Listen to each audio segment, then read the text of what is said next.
programa de opinión, con análisis de la realidad nacional. Controversia, la verdad a fondo.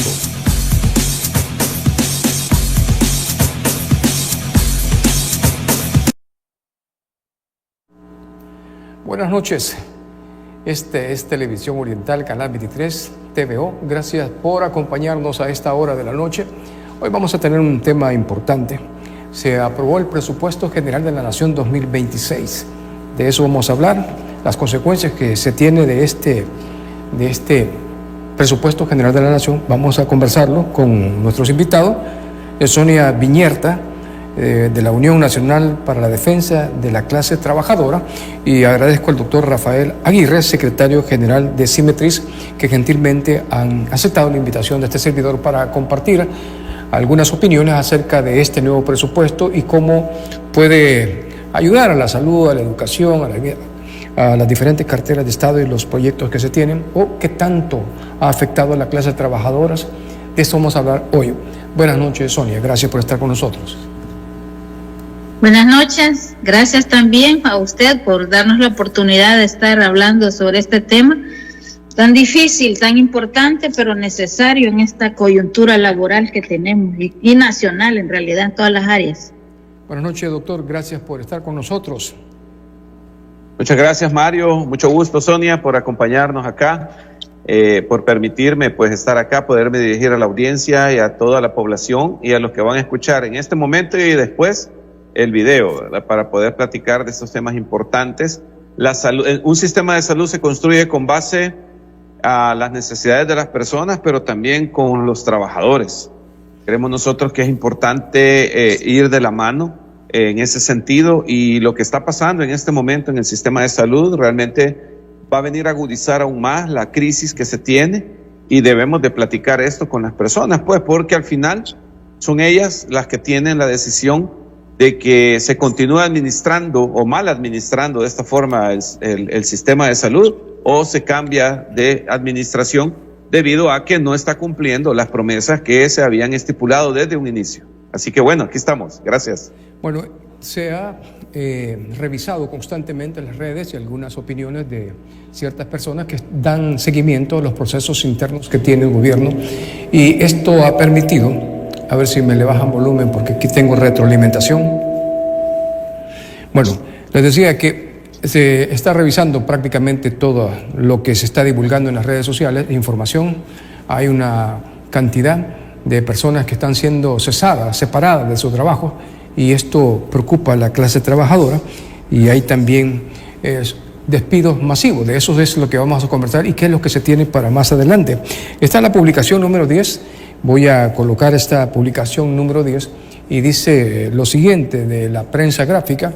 Esta publicación dice lo siguiente para los que están siempre pendientes del programa. Viernes 19 de diciembre. Aprueban presupuesto Nación 2026. Asamblea Legislativa aprobó el plan de gasto del Estado para el próximo año por un monto de $10.555 millones. A ver, este presupuesto es mayor que el presupuesto del 2025 y se está despidiendo una cantidad de personas en diferentes instituciones. A ver, ¿cuál es la opinión de Sonia acerca de lo que está sucediendo con la clase trabajadora? Sí, la verdad que el manejo de estos presupuestos, tanto, bueno, y revisando hacia atrás, cada año el presupuesto ha ido aumentando, ¿verdad? Pero cada año, o sea, la clase trabajadora va siendo reducida. Entonces no se entiende desde el sentido común, pero desde una política neoliberal, ¿verdad? De manejo neoliberal del Estado, más otros intereses que se encuentran ahí, que han sido, digamos, señalados por distintos autores y digamos, actoras también nacionales, gente que señala en los medios, ¿verdad? No se le encuentra sentido a menos que precisamente se señale, ¿verdad?, cómo este presupuesto y el manejo del país representan una manera, una forma, una política regresiva, donde la prioridad no son ni las personas, ni los sectores sociales, mucho menos la clase trabajadora, sino que la prioridad son obtener riqueza hacer explotación de los bienes comunes o lo que normalmente llamamos los recursos naturales, ¿verdad? Y la turistificación del país. Esos, digamos, son como algunos elementos importantes que dan justificación a esto. Bueno, y el que se me quedaba, también el tema, ¿verdad?, de seguridad que se refleja en la militarización excesiva de los territorios del país. Entonces, la clase trabajadora, como decimos en el mundo sindical, siempre es quien aguanta el pencazo más duro, ¿verdad? Y nunca habíamos vivido, digamos, un castigo tan severo. Lo que se advirtió y la gente lamentablemente no supo reconocer esta medicina amarga, ¿verdad?, para la población y para la clase trabajadora, pues no se supo identificar y nunca se había sufrido de una forma tan sistémica, ¿verdad?, donde todas las instituciones mayoritariamente están siendo afectadas, ¿verdad? No solo en el derecho laboral como tal, sino también en la prestación de los servicios, que es la razón de ser del Estado para generar la justicia social, el bien común, etcétera. Entonces, evidentemente, quienes trabajamos o estamos de cerca de la clase trabajadora, no estamos de acuerdo. No estamos de acuerdo porque este impacto de primera mano lo sufre la clase trabajadora, porque es la que se queda sin trabajo, sin salario y todas las implicaciones que eso tiene. En segundo, digamos, quien lo sufre y ya lo está sintiendo en dos sectores importantes, como es salud, ¿verdad?, y como es educación. Pero esto se está sintiendo a nivel de todos los sectores, ¿verdad? Entonces, la población va a tener un impacto, ¿verdad? Y se les advirtió, se les dijo que la precarización de los servicios genera precisamente, ¿verdad?, en el caso de salud, una desatención bárbara, ¿verdad?, a la salud tanto preventiva como curativa. Bueno, preventiva creo que ya ni existe. Y en el sistema educativo, tanto igual, ¿verdad? Como, digamos, la afectación es para la gente joven, para el estudiantado que está recibiendo ahora con menos acceso, porque hay una gran deserción que se ha reportado en el nivel educativo, en distintos, digamos, escuelas, ¿verdad? Entonces, el impacto es a todo nivel. El problema es que la gente no logra a veces comprender que a la par de la falsedad como tal, porque nos venden ideas falsas, que están los distractores, está toda aquella agenda distractora como una estrategia para ocultar precisamente la gravedad de lo que ya estamos viviendo y lo que está por venir. Porque lo que estamos sufriendo en este momento, según compañeros y compañeras que están más de cerca, de altos niveles y que tienen más experiencia en esto, no nos auguran nada, ni que se mantenga ni que se mejore, porque viene toda la parte económica que es tan sensible, ¿verdad? El tema de pensiones, bueno, realmente es un panorama adverso y desalentador para la clase trabajadora y para la sociedad en general, a excepción de aquellos, ¿verdad?, segmentos poblacionales que tienen acceso a recursos, que tienen acceso a ingresos, o que son gente que se han aprovechado, ¿verdad?, de los bienes del Estado, de los recursos estatales, y que ahora viven en otras condiciones. Pero la gran mayoría que somos gente trabajadora en distintos niveles de pobreza o de precarización, es la gente que ya está sufriendo. Hay una información que es la publicación número 2. Voy a darle lectura a esa publicación número 2 del diario Ecolatino acerca de lo que está sucediendo en estos días. Hay una cantidad de personas que están preocupadas, algunos que se les está subiendo la presión, el azúcar por la situación que está pasando. Y dice esta publicación 2 del diario Latino: Foro Nacional de Salud advierte sobre el costo social por despidos de médicos y paramédicos del ICE. Dice el documento, la portada de Diario Ecolatino, pero también está la número 3, explica también que sindicatos denuncian despidos masivos en el ICE. A ver, doctor, ¿cómo está esta situación? ¿Qué ha sabido usted?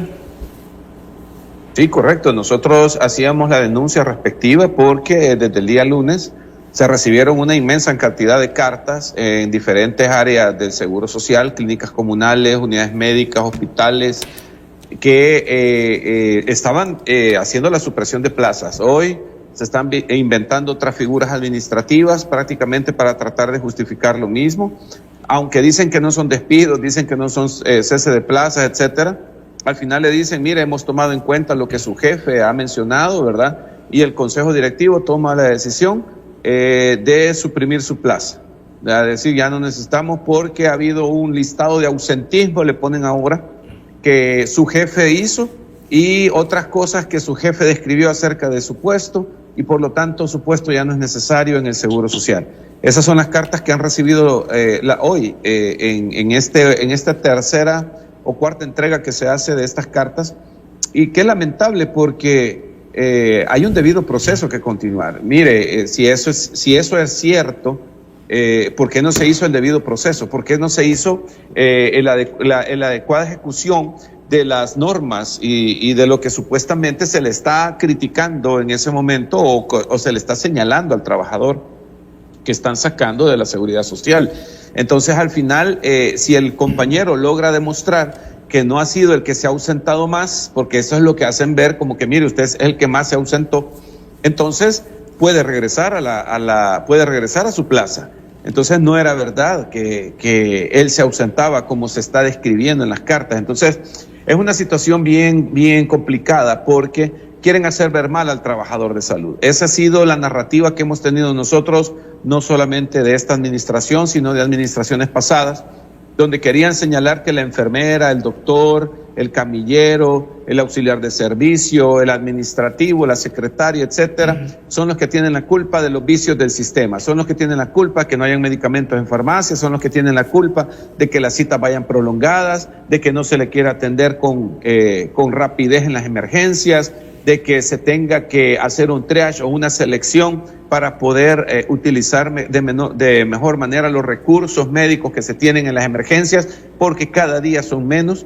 Entonces, todo eso quieren echarle la culpa al trabajador, cosa que no se puede permitir. Y esto que está sucediendo, que están separando a ciertos trabajadores, ¿es el procedimiento que se tiene que hacer o tiene que ser un decreto legislativo en el cual diga que va a haber cierto despido? ¿O es que el que está a cargo de un ministerio puede tomar la decisión? ¿O cuál es el proceso, Sonia? Así lo dice, que la institución tiene la autoridad de tomar de forma unilateral la decisión de separarlo del cargo y de darle la supresión de plaza, cosa que la Constitución de la República defiende, el Código de Trabajo defiende, que debe de ser vencido en juicio la persona que se le está atribuyendo alguna falta, porque ese es el punto. Hoy, como las cartas anteriores han sido violatorias completamente al proceso administrativo y al debido proceso, hoy quieren justificar este cese de plazas o esta terminación del contrato de forma abrupta a través de acusaciones que se hacen hacia el trabajador, diciéndole que usted es la persona que más se ha ausentado acá y que por lo tanto, como no se ha cumplido los objetivos de su plaza y como hay otras cosas que también su jefe ha mencionado al respecto suyo, pues por lo tanto hay una supresión de plazas, cosa que es completamente ilegal.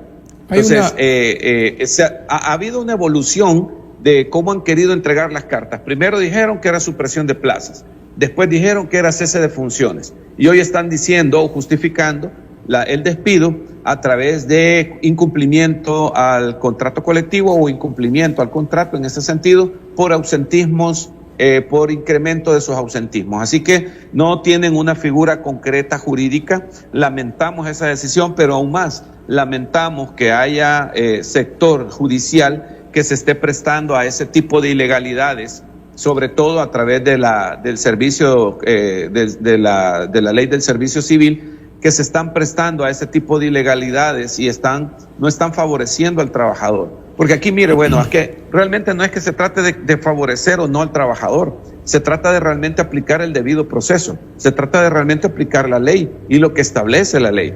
Pero al final lo que está pasando es que se están tirando bolas entre áreas judiciales, porque dicen unos, no, esto corresponde a la ley del servicio civil, cuando tramitan todo a través de la ley del servicio civil, están diciendo, no, esto tiene que irlo a tramitar al contencioso administrativo, no, mire, esto tiene que irse a tramitar a laboral, y al final le van dando largas al trabajador, y obviamente pues aquí hay una situación de precariedad. El trabajador necesita comer, su familia necesita comer también. Entonces él necesita buscar trabajo para mientras que consigue trabajo, con la difícil situación que hay en estos momentos de conseguir trabajo, pues tiene que hacerse, pues obviamente, de esa pequeña indemnización que se le están dando, porque ni siquiera eso están cumpliendo como debe de ser según la ley. Deberían de dársele hasta 12 meses de depósito de salario y solamente le están dando la mitad, hasta la mitad, ¿no? Porque hay unas personas que le han dado mucho menos, solo 3 meses o un mes nada más. Esta situación ha llevado a que trabajadores recurran a la OIT, y entiendo de que hay cierta información de lo que ha sucedido en fechas anteriores y el trabajo que han hecho los sindicalistas con respecto a esta situación que está pasando. ¿Qué es lo que dice la OIT?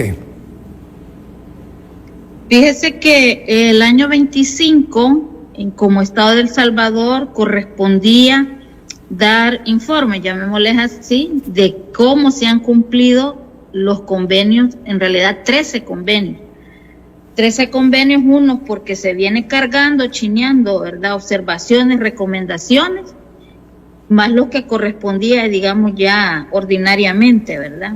De esos 13 convenios, como Confederación Nacional de Trabajadores Salvadoreños, a la cual pertenezco y soy parte de la Junta Directiva, decidimos, ¿verdad?, dar respuesta a 7 convenios. Pero antes de eso, ¿verdad?, nuestra confederación y organizaciones y federaciones desde el año 23, 24 y 25 ya habíamos puesto quejas ante la OIT, y como es recurrente, hay un patrón, ¿verdad?, hay un patrón de incumplimiento y de vulneración de derechos laborales y de la libertad sindical. Entonces la OIT ha decidido juntarlos todos en un solo expediente. Y ese expediente ha tenido, ¿verdad?, recientemente una resolución provisional, donde ahí se desarrolla la argumentación, ¿verdad?, resumida, por supuesto, la argumentación de todas esas denuncias, quejas que hemos puesto, las conclusiones que saque el comité, que son 11, y las recomendaciones, ¿verdad? Porque todavía le está dando chance a El Salvador que responda y que dé respuesta a eso que le adeuda a la OIT. Entonces la OIT ha reconocido, ¿verdad?, que ante el silencio que ha mostrado el gobierno, porque es el que debe responder a través del Ministerio de Trabajo y Cancillería, ¿verdad?, entonces va a tomar otras acciones, ¿verdad?, según el debido proceso internacional que lleva también la OIT. Entonces eso ha sido bastante, digamos, gratificante, porque en la Centro 13 conferencia que se desarrolló en junio en Ginebra, el ministro de Trabajo y gente afín, ¿verdad?, a esta figura ministerial y al gobierno prácticamente llegó a negar, llegó a omitir, llegó a ocultar que aquí hay problemas graves, serios, de vulneración a derechos laborales y la libertad sindical, a tal grado que se centraron en que aquí en El Salvador el problema era la ANEP, no todo lo que nosotros hemos demostrado. Entonces, ahora la OIT ya tiene, digamos, la historia real a través de las quejas, y por tanto le está diciendo, ¿verdad?, al gobierno, al Estado, que tiene que darle respuesta, y que lamenta, precisamente, el silencio que ha tenido. Entonces, así como pasa aquí en lo interno, cualquier persona entrega una carta, no se la responden. Una organización presenta un requerimiento, no hay respuesta. Entonces, igual en el campo internacional, ¿verdad?, y me voy a permitir leerla literal, dice, hay 2 recomendaciones, como es provisional en este momento. Eso quiere decir que le va a dar más chance para que en la otra conferencia, que va a ser en junio, porque es anual, puede ser que las cosas cambien, ¿verdad?, a favor o en contra. El comité lamenta profundamente, dice, que el gobierno no haya respondido a los alegatos del presente caso, es donde están todas las quejas que nosotras hemos interpuesto, pese a que en reiteradas ocasiones se le instó a ello, incluso mediante un llamamiento urgente, el cual se reitera, o sea, le repite el llamamiento urgente y le solicita que responda a la mayor brevedad posible. Esto es de reciente, ¿verdad?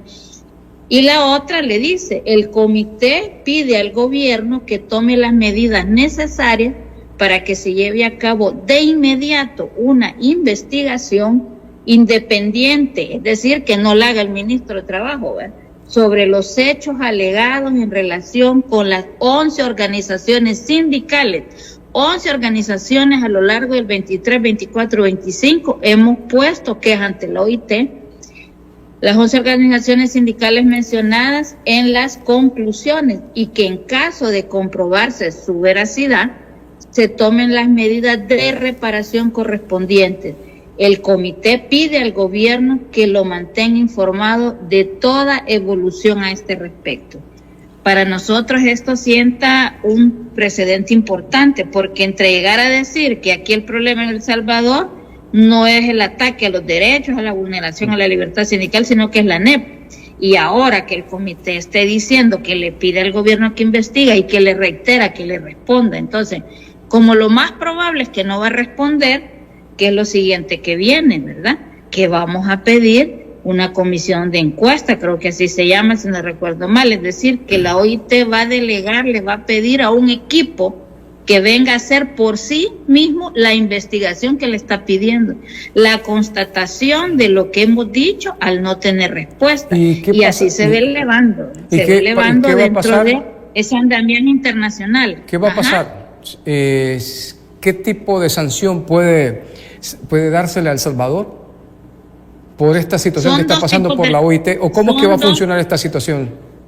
Son dos tipos de sanciones. La moral, porque ya El Salvador, incluso era, digamos, como la meta que tenía el ministro de Trabajo, lograr en junio que se sacara o que no entrara, ¿verdad?, prácticamente El Salvador a la lista corta, que son una lista de 24 países más vulneradores e incumplidores de los convenios internacionales, pero quedó. Entonces, ahora, ¿verdad?, ¿qué es lo que se espera? Ya quedó, esa es la sanción moral, que El Salvador está señalado junto con otros países como vulnerador de derechos y va a seguir escalando, y esa información puede llegar al Informe Universal de Derechos Humanos, donde en el mundo va a aparecer El Salvador como el estado que vulnera dentro de ese grupo. Y la segunda tiene que ver cuando se haya constatado y se haya resuelto, puede haber repercusiones económicas para el Estado como tal, es decir, aquellas instancias o mecanismos internacionales que prestan, que generan apoyos, inversiones, que tienen cláusulas donde dice, vale, vamos a apoyar en esto, pero usted tiene que respetar esto. Por eso es que se intenta sacar a El Salvador de esa lista corta, cuando no, esperamos que no suceda así, porque nosotras como CNTS, a pesar de que el ministerio nos ha vulnerado nuestra inscripción, ¿verdad?, como CNTS, nosotros no vamos a retroceder, porque para la OIT no es determinante tener credenciales, sino las pruebas que les hemos mandado. Bien. Entonces El Salvador puede ser sujeto de restricciones o de sanciones económicas, ¿verdad?, para demostrar que es un estado en el que no se puede confiar porque es un estado vulnerador. Cuando se está hablando acerca de esta situación, uno se pregunta, ¿y esto no le afectará para las inversiones que vienen al país a poner ciertos inversionistas a desarrollar actividades de gran envergadura, proyectos importantes que le permitan tener una solvencia económica en la población a través de los trabajos que se pueden dar, la cantidad de empleos que se pueden generar? No hay inversionista que pueda invertir sabiendo que esta situación se está poniendo delicada en el país, así como usted lo expresa. Sí, correcto. Ese es el efecto inmediato, sobre todo de aquellas personas o colectivos inversionistas que vienen de otras latitudes del mundo, donde se respetan de una forma más clara y evidente los derechos laborales y derechos humanos, ¿verdad? Y también es importante señalar, que dentro de toda esta configuración también aparecen, ¿verdad?, digamos, otros mecanismos regionales que tienen que ver precisamente con esas inversiones. No solo son las internacionales, son las regionales, porque como esto se puede elevar, ¿verdad?, al Informe Universal de Derechos Humanos, porque los derechos laborales y los derechos sindicales son derechos humanos, y ahí va a aparecer El Salvador, sumándole las otras vulneraciones que ya se están dando, por las cuales El Salvador está denunciado. A ver, a propósito de los derechos humanos, voy a publicarle esta portada de un periódico que es la número 1 y dice lo siguiente, la portada de este periódico de la prensa gráfica: despido en la Procuraduría de los Derechos Humanos por menos presupuesto. Sindicato denunció que unos 72 empleados fueron notificados ayer de la supresión de plazas por la reducción del presupuesto para el 2026. También está la siguiente publicación, que es la número 4. Esta publicación número 4 dice lo siguiente, es parte de la misma situación. Dice: última hora, en este momento han despedido a todo el personal del Servicio General de Departamento de Pensiones del Instituto Salvadoreño del Seguro Social. Y también está la siguiente publicación, que es la número 5. También tiene que ver con esto. En estos momentos hay 40 despedidos de la Procuraduría de los Derechos Humanos y todo el personal del Servicio General del Departamento de Pensiones del ICE. ¿Cómo quedaría esta situación, doctor? No, realmente es una situación bien difícil para los trabajadores, me refiero para los usuarios, pues, de área de pensiones en este caso. Nos reportan, que eso estamos por verificar, que de 80 empleados que habían ahí, 50 han sido cesados. Entonces, 30 personas van a ser reubicadas aparentemente en las diferentes áreas del Seguro Social, y eso es el problema. Hoy todos los pensionados que todavía dependían del Seguro Social a la cola, supuestamente, del Instituto Salvadoreño de Pensiones, para ir a ver lo de las gestiones, ir a ver todo lo demás. Entonces, es una vulneración completa para todas las personas pensionadas que dependen, que no se sabe si se va a cumplir o no a cabalidad, como en teoría, porque es lo que nos habían comentado, que en teoría se había estado realizando, o sea, el pago de su pensión a tiempo. ¿Qué institución se va a hacer cargo para llevar este proceso de las personas pensionadas? ¿O qué unidad o qué departamento? Porque según entiendo ya no hay nadie ahí. El Instituto Salvadoreño de Pensiones, en teoría. Ahora, esas son las cosas que debería de estar anunciando, o que debía haber anunciado el Seguro Social, la administración del Seguro Social, para garantizar que las personas, al llegar a tocar la puerta a la unidad de pensiones, no la vayan a encontrar, ¿verdad?, con los grandes letreros que dicen aquí ya no hay nada, y después ellos preguntando: ¿y a dónde me voy a tener que ir? Entonces, esa vulneración del derecho que tienen las personas a la información, al debido proceso, a los planes contingenciales, porque siempre hay personas que terminan perjudicadas con este tipo de decisiones que se hacen a espaldas de la población. Y ese es el gran problema con esta situación. O sea, si no hay dinero en el Seguro Social, pues tienen que decirlo. ¿Por qué? Porque ¿para dónde se están yendo esos 45 o 50 millones de dólares mensuales que están entrando? Quiero señalar algo importante para el público que escucha y mira. Fíjese que la carta de la PDDH dice: es importante aclarar que la decisión adoptada no constituye un despido o destitución, bien risible, sino constituye una medida presupuestaria de urgencia para salvaguardar los servicios de esta institución. Entonces, si no hay dinero, supuestamente eso es el trasfondo de esto, ¿verdad? Y que así lo han justificado en muchas instituciones.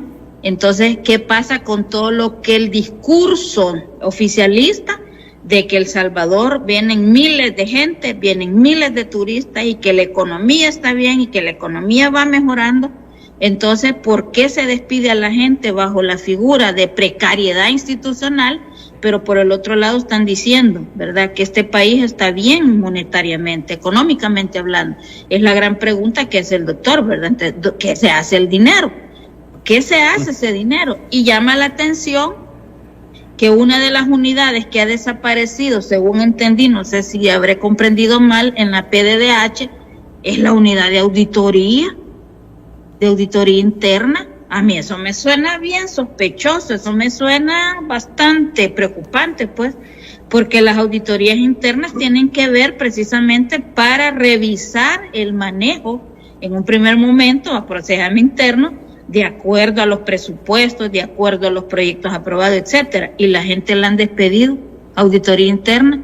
¿No le parece bastante sospechoso? Y yo, con perdón de la señora procuradora, ¿verdad?, para mí no me merece ningún respeto a ella. Como funcionaria proba, como funcionaria coherente, porque ya dejó en claro que su posición es política, no es procuradora para la defensa de los derechos humanos. Entonces, por eso tenemos que sacar toda esta vulneración, esta crisis laboral afuera del mundo. Hay que sacarla, ¿verdad? Entonces, hemos avanzado en eso porque la imagen que el mundo tenía de este gobierno, de este país, como un país de prosperidad, donde aquí medio mundo se está enriqueciendo y aquí medio mundo es feliz, eso ya se cayó. Ya se cayó no solo por el derecho laboral, sino que por el régimen, las personas fallecidas, el sistema de salud más que precarizado, ¿verdad? Es un desorden, es una falencia, no, es una cosa tremenda. Y quiero agregar algo que me acabo de recordar, me acaba de venir a la mente. Este día se me comunica por parte de compañeras del Ministerio de Salud, ¿verdad?, que el día viernes fueron despedidas, o sea, que hay en su registro, pues, porque no toda la gente está diciendo, está denunciando, ni todos los sindicatos están denunciando realmente los números, porque a veces la gente se va sin informar. Pero estas compañeras me informan que les notificaron el día viernes por órdenes de arriba y que la indemnización, que no, porque la nota no me la mandaron todavía, la indemnización se la van a hacer entregada hasta el año 27 y que por 5 años no pueden trabajar en la administración pública. Por Dios, ¿y la gente de qué va a vivir? ¿De qué van a comer? Esta gente está en una depresión y en una angustia en este momento, ¿verdad? Porque por lo menos la gente que se va, aunque sea con un puchito, va a sobrevivir un par de meses. Pero esta gente despedida sin nada y que hasta el 27 le van a dar indemnización. ¿Dónde está el dinero que entra en este país? Pregunta concreta. Hay despidos y constantemente se lee en las redes que han sido despidos injustificados, que están atropellando la norma, que no han seguido los procedimientos establecidos. ¿Qué ofrece los sindicatos para defender a la clase trabajadora? En el sentido esto, que si les dan asistencia jurídica, les dan los elementos suficientes para que se puedan defender, les dan el espacio para que puedan aclarar, para que las instituciones que manejan esta situación lleguen a analizar muy bien cómo está el despido, ¿es factible o no es factible? Doctor. Sí, correcto. Nosotros tenemos un bufete de abogados a disposición de los compañeros. El gran problema, y Sonia también me va a reforzar con esto, es el miedo que tienen los compañeros. No quieren meterse en problemas, dicen, no quieren que les apliquen el régimen, no quieren, dicen ellos, al menos con libertad puedo buscar dónde trabajar, ¿verdad? Pero si yo quiero hacer algún tipo de protesta, si yo quiero hacer algún tipo de movimiento, ver a la policía, ver todo esto, les genera más ansiedad todavía. Entonces los compañeros no quieren poner demandas, los compañeros no quieren hacer algún tipo de movimiento. Ya vio usted en cómo se lanzó lo que era el Comité Pro Defensa del Fondo de Protección, porque este Fondo de Protección, que es la parte de indemnización que se le tiene que dar a los trabajadores y que no debería de superar siquiera un mes para poderse entregar el dinero que por derecho le pertenece al trabajador, ya llevan 10 meses sin poderlo recibir. Entonces es una situación precaria porque no los dejan trabajar y por otro lado no les dan su indemnización a tiempo. Entonces las personas se están viendo en una situación económica difícil, con probable pérdida de su casa, y ellos están buscando trabajo y no lo están encontrando. Entonces, ¿qué es lo que sucede? Y me refiero sobre todo a los compañeros que trabajan en áreas de enfermería, laboratorio clínico, etcétera, ¿verdad? Que tienen probablemente su práctica privada, pero que también dependen de un trabajo estable. Entonces hay hospitales que sí los pueden contratar, hospitales privados, pero otros que no. Entonces ahí es donde entra una segunda narrativa o una doble moral en esta situación de despido. ¿Por qué? Porque se le está dando concesión a áreas privadas de la atención de salud y en los ministerios y en el instituto echando a la gente, o sea, despidiendo a la gente. Entonces, al final, yo estoy favoreciendo el sector privado y estoy disminuyendo el sector institucional que todavía tiene que manejar esos 2.100.000 derechohabientes. O sea, estamos hablando que al Seguro Social no se le ha partido tampoco, que de los 2.100.000 derechohabientes no se le ha dado en concesión todavía. Ahora, se está haciendo, y hablando de telemedicina, por ejemplo, esto es completamente privado. Pero ahí enfermería no tiene nada que ver. Por ejemplo, no han contratado enfermeras, no han contratado camilleros, auxiliares de servicio, ahí no contratan este tipo de personal, solo contratan médicos y de ahí farmacias y áreas de laboratorio. Entonces, áreas de laboratorio y áreas de imagen. Entonces, al final no están, la mano de obra que está saliendo calificada completamente, que está saliendo de las instituciones, no está siendo reabsorbida por el sector privado. Ahora, ¿por qué? Vamos a esperar a que se privatice completamente la salud para que entonces realmente sí se le empiece a contratar a todas las personas que están sacando. ¿Cuánto tiempo se va a tardar eso? Entonces, esa es la situación. Y al final, ¿qué es lo que pasa cuando se privatiza la salud? Se precariza aún más el derecho que tienen las personas, sobre todo las áreas vulnerables, para que sean atendidos como corresponde. Y entonces, ahí sí, cabe el dicho, ¿cuánto tienes? Tanto vales. Entonces, si usted va a pagar su seguro A, B, Z o Y, entonces va a tener derecho a recibir salud. Si no, de lo contrario, va a tener que irse a auspicios, o sea, va a tener que irse a beneficencia, porque eso es lo que va a terminar sucediendo con el Hospital Rosales, con aquellas áreas nacionales donde no metan la mano para privatizarlo y que van a tener necesidad de que hayan hospitales auspicio, simple y sencillamente para que lleguen a fallecer ahí las personas que tengan cáncer, insuficiencia renal. Y eso no me lo estoy inventando. ¿Por qué? Porque ya lo estamos viendo. Mario, hemos visto nosotros como la semana pasada era la denuncia que 90 personas no se habían hemodializado un día sábado. ¿Por qué? Porque a un jefe se le ocurrió la bendita idea de lavar cisternas dedicadas para diálisis, para hemodiálisis, un día sábado que le tocaban a 3 grupos de turno hacerse la hemodiálisis. Hay personas que solo una hemodiálisis a la semana se les hace por la precaria situación en la que está el sistema de salud.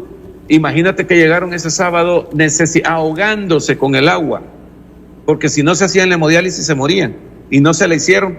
Los mismos pacientes están reportando que ese día, por no haberse hemodializado las personas, fallecieron alrededor de 5 pacientes con insuficiencia renal por no habérseles hecho la hemodiálisis. Eso está ahí, pero ¿cuál es el problema? Que la familia no quiere hacer la denuncia porque tiene miedo. Tienen miedo de que se le aplique el régimen. Voy a colocarle de nuevo esta publicación número 10 porque quiero enlazarla con otra información. A ver, la publicación número 10 dice lo siguiente, siempre de la prensa gráfica.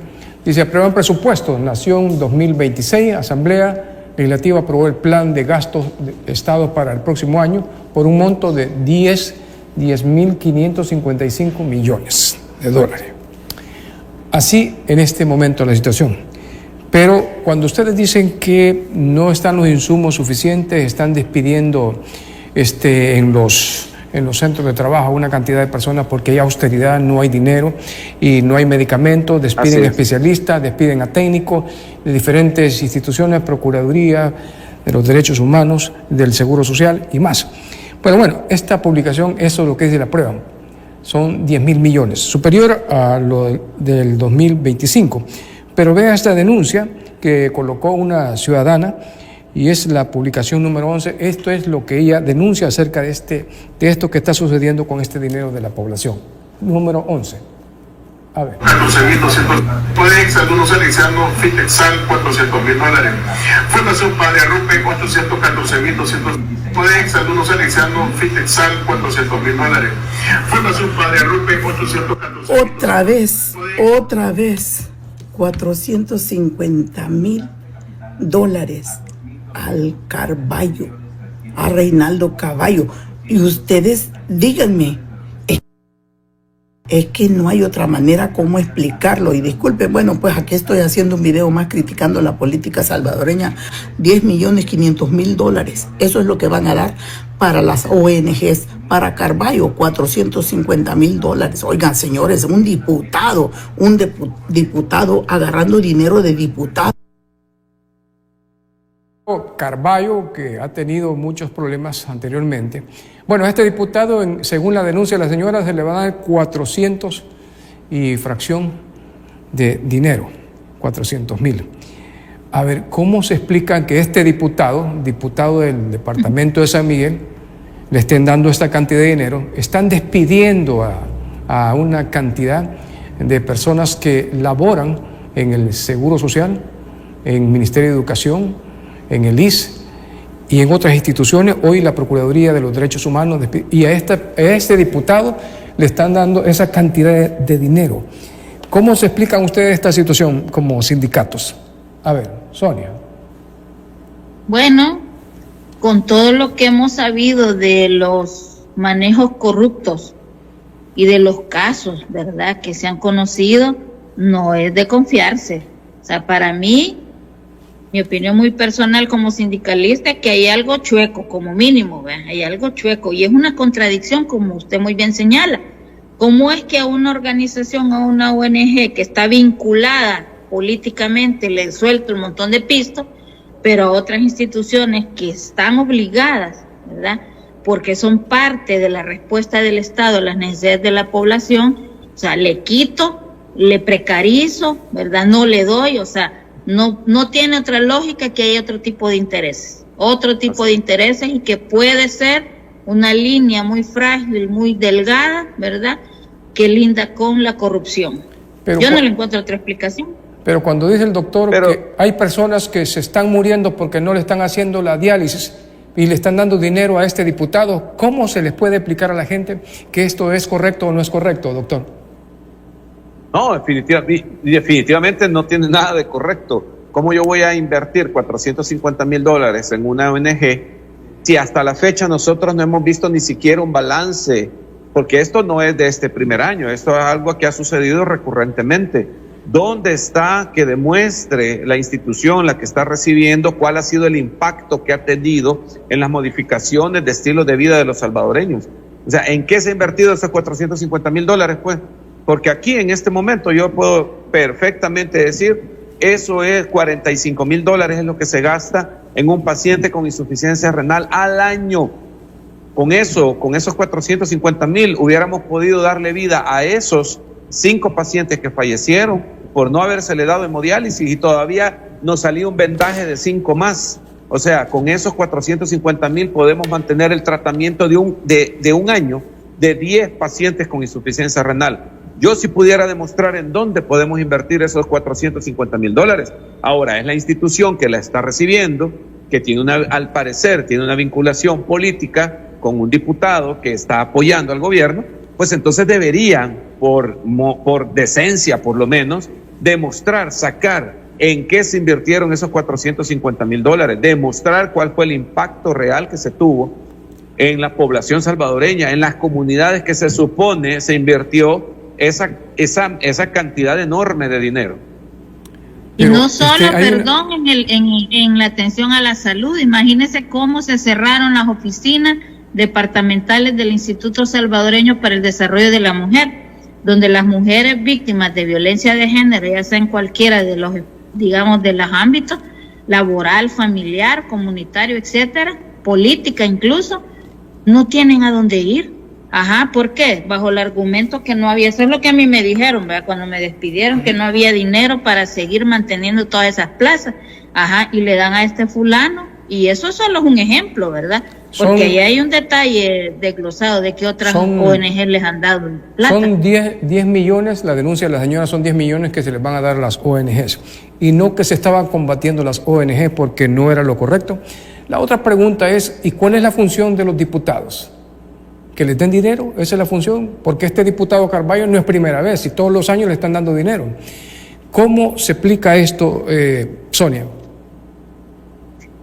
Sí, la función de los y las diputadas, es verdad, es legislar, es decir, hacer leyes para resolver los problemas, ¿verdad?, de la población, y de esto dentro de los distintos segmentos poblacionales, porque no todas las necesidades son exactamente iguales, ¿verdad?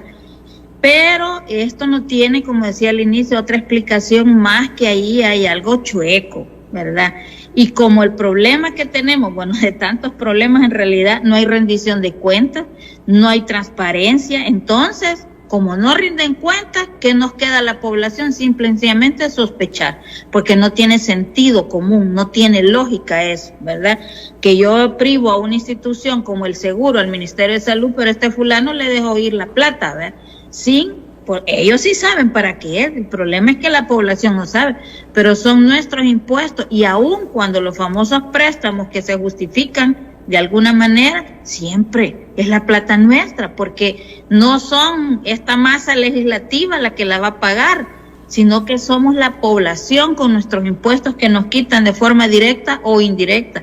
Entonces, esta situación de falta de rendición de cuentas hace precisamente que haya necesidad del periodismo investigativo, ¿verdad? Haya necesidad de que tengamos claridad por qué viene Shakira y ese gran rollo, ¿verdad?, que están echando, porque el año 26 va a ser más crítico y entonces estas son estrategias distractoras para que la población y sobre todo la población mundial crea que aquí estamos bien, cuando no lo estamos. Son segmentos, como decía al inicio, poblacionales los que están bien, pero la gran mayoría de este país es gente precarizada, gente trabajadora. Y quiero llamar su atención a que veamos cómo es la distracción. La alcaldía de San Salvador está invitando para el 22 de diciembre, mañana, ¿verdad?, a las 6 de la tarde, va a repartir 5,000 cenas. Pero mire el mensaje que da: preparadas con cariño. ¿Qué cariño le va a tener el alcalde a la población o esta gente? Ninguno. Preparadas con cariño para compartir, dice, ¿verdad?, en unión y esperanza. ¿Qué unión si estamos divididos? Y esperanza no tenemos porque la situación es crítica. Ok, ¿de qué alcalde estamos hablando? El alcalde Durán. Es que como ya está en diferentes distritos, ahí la situación ha cambiado. Sí, cabal. Pero que no es este mismo alcalde que había manifestado, según las publicaciones, que lo estaban denunciando de que no podían darle de comer a las gentes que dormía en los portales. Correcto. Porque no tienen ni cama, no tienen ni casa, no tienen nada, y ni tienen para comer. Entonces las iglesias llevaban comida y parece que se les prohibió. ¿No es este mismo? Sí, el cariño, el cariño con el que va a repartir la comida es el mismo cariño con el que le ha quitado el trabajo a ese montón de gente y le quita su venta. No, hombre, son hipócritas. Y que anda garroteando a toda la gente pobre, humilde, que trata de sobrevivir vendiendo cositas en el centro de San Salvador. Y agregando algo de Shakira, bueno, habrá que recordarle a Shakira porque alguna vez ella fue embajadora, ¿verdad?, de buena voluntad de las Naciones Unidas para combatir la pobreza en los diferentes países. Habrá que recordarle que aquí en el país ha incrementado la extrema pobreza en más de 5 puntos. Habrá que recordarle y habrá que llevarle cartas entonces para que vaya a visitar las comunidades empobrecidas con las calles arruinadas que tienen y que ya no hay trabajo a nivel municipal que se lo pueda llevar porque todas las municipalidades prácticamente están quebradas y porque ya no hay ningún apoyo para este tipo de comunidades porque aquí el área rural como que ya desapareció. 1.700.000 salvadoreños que están en el área rural, en comunidades, caseríos, en todas estas áreas como que ya desaparecieron y no existen aquí en el país y solamente la gente de la capital es la única que merece que tengan hospitales de primer mundo, que tenga atención de primer mundo y que tengan todo de primer mundo, ¿verdad? Así que eso es lamentable y hay que hacérselo ver a ella también. Creería yo que pues obviamente ha sido engañada o muchas celebridades más que han venido aquí al país anunciándoles que aquí, como menciona Sonia, aquí ya es el país de la eterna sonrisa y que ya todos prácticamente superamos, ¿verdad?, el PIB por 35,000 millones de dólares y que todos aquí somos millonarios ya. Lamentablemente no es así. Tenemos mucha gente con una alta carga, una alta necesidad, son muy vulnerables ante las enfermedades. Imagínate ahora con nosotros malaria, dengue, chikungunya y hoy que se nos viene dentro de poco, ¿verdad?, la supergripe H3N2. Y ahorita y por el momento, bueno, sigámosle haciendo propaganda a Shakira y sigamos que se sigan vendiendo más entradas. Pues lamentamos eso, pero bueno, vamos a tener que visitar a la artista y recordarle que ella pues ha sido embajadora de buena voluntad de la ONU para combatir la pobreza y que aquí en el país la pobreza extrema y la pobreza han aumentado.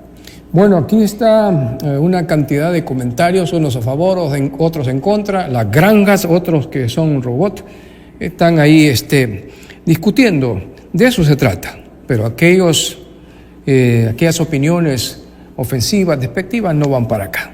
Así que pierden su tiempo y estas granjas que están también participando, les digo que no es por ahí que vamos a darle a conocer su texto. Dice Lilian Sagastume, saludos doctor Aguirre, el pueblo sufrido apoya a CONADESAL, al gremio médico. CONADESA. Y bueno, dice aquí Carlos Estos son los extraña la violencia en la que vivían. Entendían jamás regresamos al pasado, donde unos pocos fueron felices, dicen. Bueno, entonces dice José Velázquez, ¿de qué habla? De castigo de las pandillas, dice. Un saludo, adelante.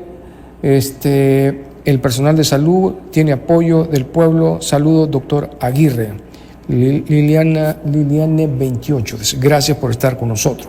Y así una cantidad de comentarios que más adelante los vamos a leer.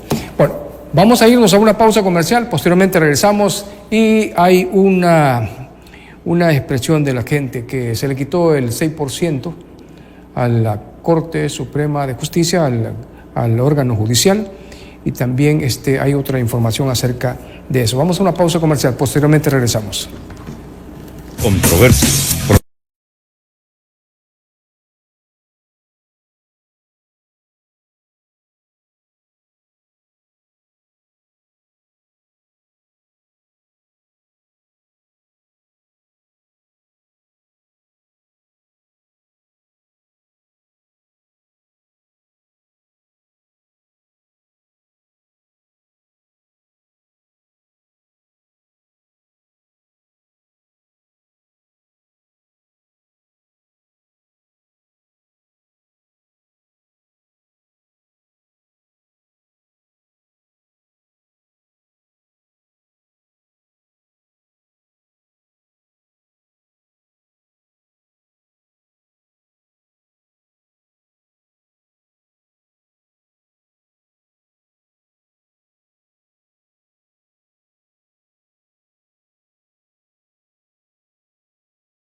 La verdad a fondo.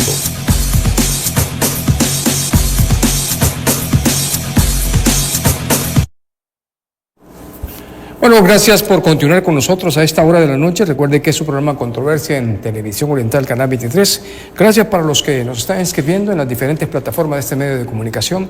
Recuerde que si usted quiere preguntarle a nuestros invitados, pues haga preguntas inteligentes y con gusto yo la voy a expresar para que nuestros invitados le respondan. Aquellas opiniones ofensivas, despectivas, no van para acá. Así que no pierdan su tiempo. Vamos a colocarle a la publicación número 2 un video de la diputada y dice lo siguiente en este video número 12. A ver. Entonces usted, salvadoreño, usuario del órgano judicial, y usted, empleado de la Corte Suprema de Justicia, cuando le llegue su despido o cuando tenga retardación de justicia, no se olvide de quienes presentaron esa propuesta de reducirle el presupuesto a la Corte Suprema de Justicia. Acuérdese de las caritas y de la colita que hicieron ahí y el showcito que se echaron ese día. Y ya saben a quién echarle la culpa. Información de las personas que hicieron la cola para firmar. ¿Cuál es su opinión, Sonia, acerca de esto? Y quiero que me coloquen otra vez la imagen y me la congelan, por favor, porque quiero hacer un comentario a propósito de lo que estamos hablando. Vea, ¿quién es la persona que está firmando ahí? Tenía que ser, si me pueden colocar de nuevo el video y me congelan la imagen, ya se van a dar cuenta quién es el que está firmando. El que está firmando es el diputado Carballo de San Miguel, otra vez. Ahí está. Ahí está el diputado firmando, el diputado Carballo. A ver, ¿cuál es su opinión? Me decía Sonia. Es un tema y una decisión compleja, ¿verdad? Porque en apariencia cualquiera podría decir que estamos en contra del refuerzo presupuestario para salud, educación, agricultura, ¿verdad? Y otras carteras a las que se supone va a ir dirigido ese recorte. Pero el problema es el impacto precisamente que va a tener nuevamente para el pueblo, ¿verdad? De una forma inmediata, lo más seguro es que van a haber despidos, ¿verdad? Y justificados, ¿verdad?, en la parte presupuestaria. Pero a la larga, en lo inmediato y a largo plazo, precisamente la población, ¿verdad? Porque toda persona salvadora tiene derechos, entre ellos el acceso a la justicia. Y acceso a la justicia implica eso que acaban de decir, va pronta y cumplida justicia, que nunca ha sido en realidad, y yo lo puedo hablar con propiedad porque han dado en el sistema legal judicial con las mujeres víctimas de violencia de género, familias también. Entonces, ese impacto es el que va. Bueno, se le fue el internet. Vamos de nuevo a conectarnos con ellos y fácilmente va a poder comunicarse con nosotros. Me avisan si hay espacio para ello o nos vamos a una pausa. Ustedes me dicen con gusto para seguir con la entrevista. Vamos a irnos a una pausa, regresamos con nuestro invitado. Hay otra información que se la vamos a difundir en este momento y en este programa. Vamos a una pausa y regresamos con más de lo que estamos conversando con nuestros invitados. Controversia.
Bueno, gracias por continuar con nosotros. Estamos conversando con el doctor Rafael Aguirre, secretario general de Simetriz, y quiero agradecer también a Sonia Viñerta, que está con nosotros, de la Unión Nacional para la Defensa de la Clase Trabajadora. Bueno, lo expresado por la diputada. ¿Cómo se puede percibir esta situación? Sonia, que tenía la palabra. ¿De qué era lo que estábamos hablando? Acerca de que estaban haciendo colas para estar firmando ahí el documento de lo que está pasando en la Corte. Ya. Uh-huh. Sí, entonces decía que el impacto inmediato, ¿verdad?, o más cercano sería para la clase trabajadora del órgano judicial, porque lo que se presume y que vaya a pasar, pues es precisamente los despidos, tal como ahora se justifica, ¿verdad?, con la deficiencia presupuestaria, no digamos con el recorte. Y luego a un mediano y largo plazo va a ser la calidad de los servicios, ¿verdad?, para la población en todo lo que se puede decir que son las ramas del derecho. Y eso pasa porque ya había una deficiencia, ¿verdad?, en ese famoso principio de pronta y cumplida justicia. Y yo siempre he dicho que eso no existe en este país, y lo digo, y decía que lo mencionaba con propiedad porque me ha tocado trabajar de cerca con el órgano judicial, con la Corte Suprema de Justicia. Es más, he sido capacitadora en la Corte Suprema de Justicia en los derechos de las mujeres, y ahí se escuchaban, ¿verdad?, los problemas que enfrentan las distintas instancias, entre ellas el órgano judicial. Y entonces el acceso a la justicia va a ser un problema más, que ya es en realidad, pero va a ser un problema más directamente relacionado, digamos, a la calidad de los servicios que pueda prestar el órgano judicial. Eso por un lado. Y por otro lado, lo que se mira también, ¿verdad?, que se ve venir, es el tema de la pérdida de la independencia, ¿verdad?, de la independencia, porque si cada vez que se necesite justificar un financiamiento, algo que se piensa hacer, hay que irle a pedir, ¿verdad?, autorización a la Asamblea Legislativa, con este tipo de diputados que tenemos en flexo, ¿verdad?, que no tienen, no es que tengan, han dejado perder, ¿verdad?, su criterio propio. Entonces no es nada alentador para la justicia salvadoreña. Está una publicación que es la número 9. Esta publicación, bueno, los diputados tienen una forma pintoresca de expresar opinión acerca de lo que ellos están viendo. Pero bueno, dice la diputada Marcela Villatoro, hoy le vamos a dar vuelta a la tortilla con la famosa frase mentirosa de los diputados cuando dicen que dato mata relato. Pues ayer dijeron todos los diputados que hablaron en la plenaria que no iban a aumentar ni disminuir el presupuesto actual de la Corte Suprema de Justicia, que lo iban a dejar exacto. Hoy la comisión le quitaron 164 millones. Esto evidentemente traerá despidos masivos, mora judicial, justicia retardada, impagos y caos, puesto que el presupuesto que se presentó por la Corte contemplaba ese dinero que hoy los diputados le están quitando. Póngale coco usted que es empleado de la Corte, y también usted que es abogado, litigante o cualquier ciudadano que es usuario del sistema judicial. Ahí lo voy a dejar. A ver, doctor, sí, ¿cómo lo percibe esta situación? Es una situación crítica. Es una situación crítica que se vende, que contrasta con lo que se quiere vender del país, de que aquí estamos en una prosperidad como nunca antes se ha visto. Entonces, se está despidiendo gente del personal de salud, gente de la Procuraduría, gente de áreas sensibles en lo que es la defensa de derechos humanos. Estamos hablando que el derecho a la salud es un derecho principal. Bueno, antes, ¿se acuerda usted? En la pandemia lo vendían como que era el derecho único por existencia y que por eso nos mandaron a encerrar a todo mundo, ¿verdad? Y a la gente que salía y que no le tocaba su día, prácticamente eran delincuentes, como que eran delincuentes, eran tratados y eran casi que metidos obligatoriamente a centros de confinamiento, que lo único que provocó fue el incremento de los contagios. Bueno, al final, una situación bastante caótica, bastante preocupante, y que es lo que estamos viendo hoy en día. Hoy estamos viendo que hay más retraso de la atención de salud. Hoy se le va a agregar más problemas con situaciones jurídicas. La privatización de la salud requiere de un sistema de justicia eficiente. ¿Por qué? Porque al no haber una adecuada atención en salud y la persona demandar, pues obviamente esto da pauta a que el derecho de la salud se mantenga, pero ante un sistema judicial que no va a tener una adecuada respuesta, no va a presentar, como dice Sonia, una pronta justicia, pues definitivamente las empresas prestadoras de salud van a tener la de ganar, ¿verdad? Van a poder cometer cualquier tipo de error, van a poder cometer cualquier tipo de arbitrariedad contra el salvadoreño como promedio, y al final entonces él no va a tener dónde acudir y no va a tener nada más que aceptar lo que se le imponga. Imagínense que hoy en día nosotros tenemos, por lo menos en el Seguro Social, hasta la tercera dosis de tratamiento de antineoplásicos, es decir, tratamiento para problemas de cáncer. Ahora imagínese en ese momento precario donde la empresa solo le va a poder ofrecer una tan sola línea de tratamiento, y si esa no le pega, pues ni modo, usted va a querer demandar y no va a poder ser efectiva esa demanda ante el retraso inmediato de su causa ante el sistema de justicia. Eso es lo que nos espera si esta realidad en la que vamos avanzando, porque ya lo he dicho, el doctor SB es la prueba de una privatización de la salud a pequeña escala. Estamos hablando que la contratación de médicos, el dar el medicamento y los laboratorios con los estudios de exámenes, todos estos son privados exclusivamente. Está hablando que en este momento son 11 millones de dólares lo que se han invertido en esta privatización a pequeña escala de la salud, para incrementarlo hasta 77 millones de dólares. Y ese es el punto. ¿Qué va a pasar después cuando ese dinero prestado se termine? ¿Qué va a pasar con telemedicina? ¿Quién la va a absorber? Si es que realmente se va a terminar absorbiendo. Y si no, solamente fue una situación de propaganda más. Entonces, estas son las cosas que preocupan del sistema de salud, porque no se está invirtiendo en aquellas cosas que se necesitan enfocar. Nosotros le hemos dicho, 300,000 descargas de la aplicación apenas son el 3.7% de todos los celulares que andan circulando a nivel nacional. Más de 11 millones de celulares que circulan en nuestro país. Solamente el 4.1% de nuestra población, y el 96% restante, ¿cuál es la solución que le vamos a dar para que tengan sus medicamentos en farmacia, para que puedan tener sus exámenes de laboratorio a tiempo y sus estudios de imagen? Imagínense ultrasonografías para 6 meses, tomografías para 3, 4 meses, resonancias para 1 año. Definitivamente no podemos continuar con esto. Bueno, Quiero señalar dos aspectos. A ver si estaba una persona revisando eso que usted dice, doctor, acerca de la consulta a través de la vía telefónica. Y resulta que le estaba preguntando y se quedó a media porque le digo, ¿qué pasó? Se me acabó el saldo. ¿Y qué? No, ya no puedo seguir, ya se acabó el saldo. Decía Sonia. Sí, quisiera señalar dos aspectos sobre el tema del presupuesto, ¿verdad? Recortado. Fíjese que la gente debería de notar que en el sistema de salud se culpabiliza a la clase trabajadora de salud, que son malos trabajadores, ¿verdad? Que no dan buena atención, sin fijarse que hay un problema serio del sistema de salud, que no se soluciona con la que ya señaló, ¿verdad, doctor? Pero en el sistema judicial, igualmente, ahora hay voces que argumentan sobre el despilfarro, ¿verdad?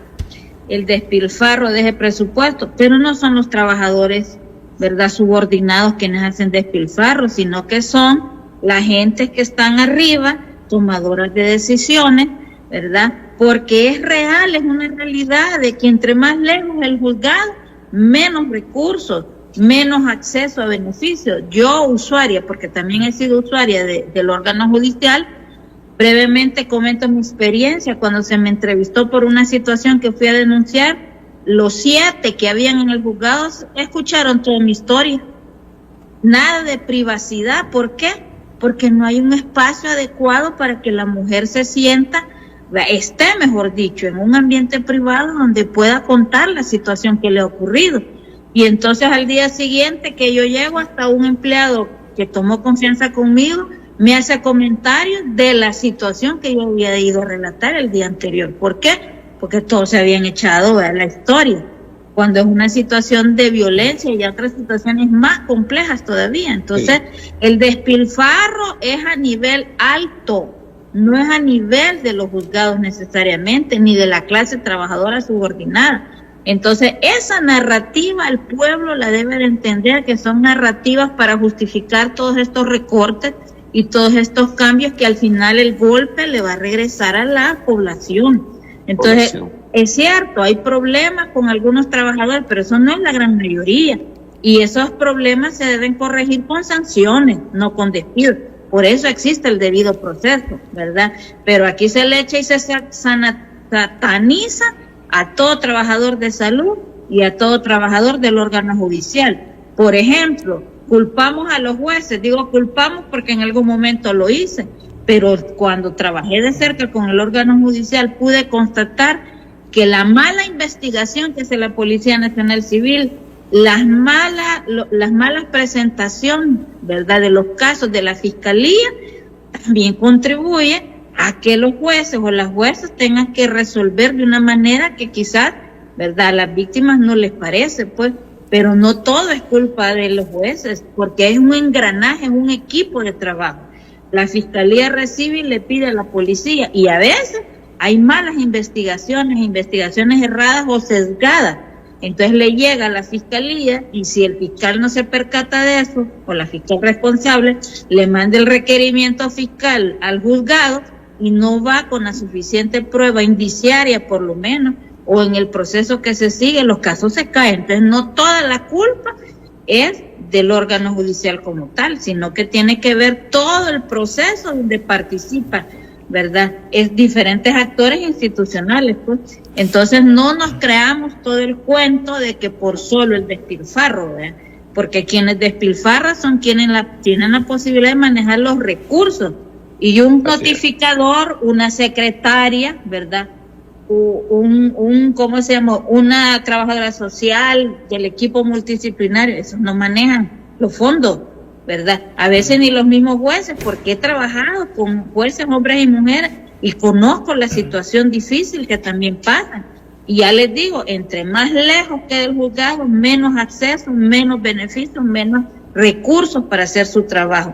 Entonces, esa narrativa oficialista de que los trabajadores y las trabajadoras no sirven, simple y sencillamente es un encubrimiento del sistema judicial y sistema de salud que tiene problemas, pero el problema empieza de arriba en la cabeza. ¿Quién dirige?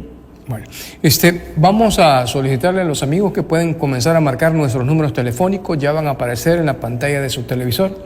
Usted fácilmente puede expresar opinión, hágalo con decoro, con respeto, y también tome un tiempo no largo, sino que tiene que ser breve en su exposición. Bájele volumen a su televisor y con gusto nuestros invitados van a responder a sus inquietudes. Puede comenzar a marcar el número de teléfono a partir de este momento.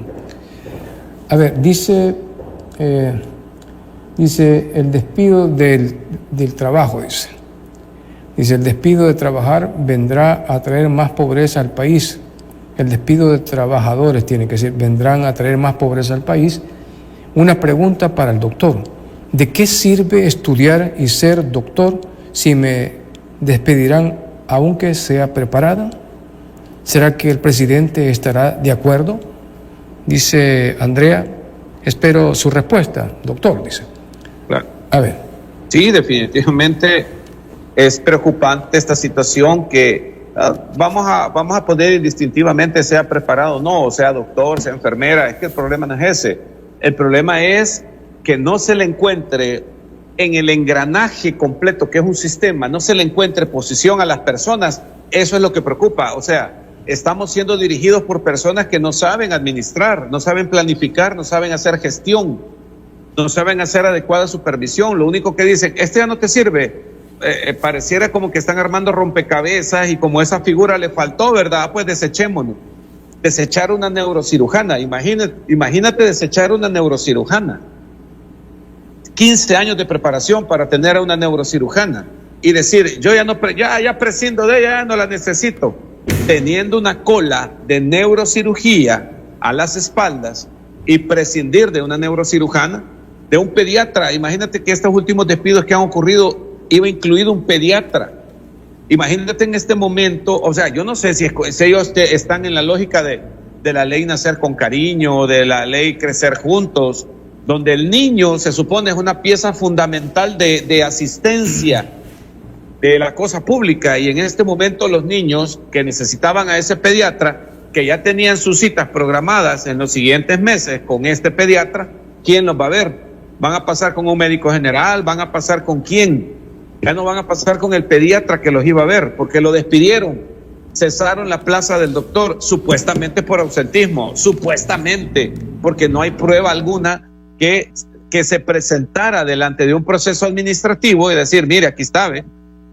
Fue que el doctor se incapacitó, fue que el doctor de plano, porque tú sabes que si alguien no llega a trabajar y no marca, en 3 días lo echan. ¿Por qué? Porque eso se llama, eso sí es una sanción muy grave, porque eso es abandono de trabajo. No me vas a hacer diciendo de que, mire, es que empezamos a contar sus incapacidades, pues entonces la gente ya no tiene derecho de enfermarse. ¿Qué es lo que ha pasado? ¿Cuál fue el criterio real que se tomó para sacar a este pediatra? Que yo le he dicho, son 300 a 350 niños que se dejaron de ver en este mes que viene, porque el doctor ya no iba a dar asistencia clínica porque fue despedido, y no hay pediatras en las bolsas de trabajo. Médicos de familia, sacaron a un médico de familia, por Dios, de Apopa.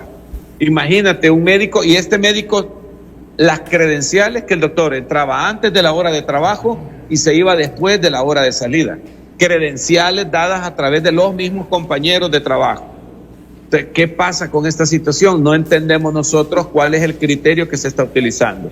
Entonces, al final se ve que es solamente una cuestión de números que están haciendo, y como esta persona ya no encaja en sus números, despedida.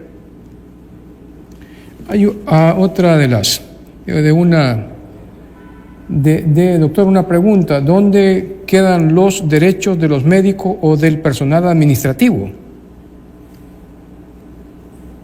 Quedan a la buena merced de la disposición de jefes inescrupulosos y de autoridades que desconocen completamente la realidad de los centros. Esta es una muestra más que la gente que está administrando el Seguro Social, desde las partes superiores, es decir, desde la Dirección General para abajo, desconocen completamente la realidad que está viviendo en este momento la familia salvadoreña, que es derechohabiente, desconocido, desconectado completamente de la realidad. Sacar a médicos, enfermeras, auxiliares, sacar los trabajadores en este momento que tanto necesitamos, es desconocer completamente la realidad de la población salvadoreña.